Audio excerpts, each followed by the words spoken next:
Nung nakita ko ulit siya, iba pa rin pala yung feeling, no?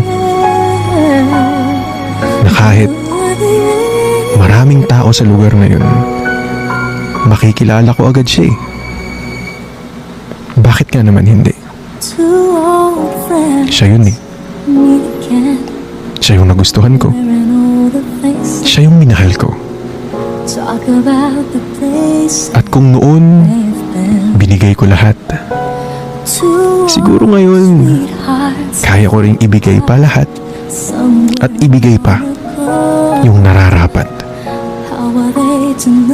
Kung papayagan ni Tadhana,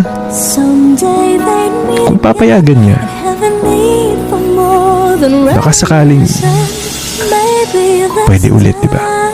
It'll be love and they'll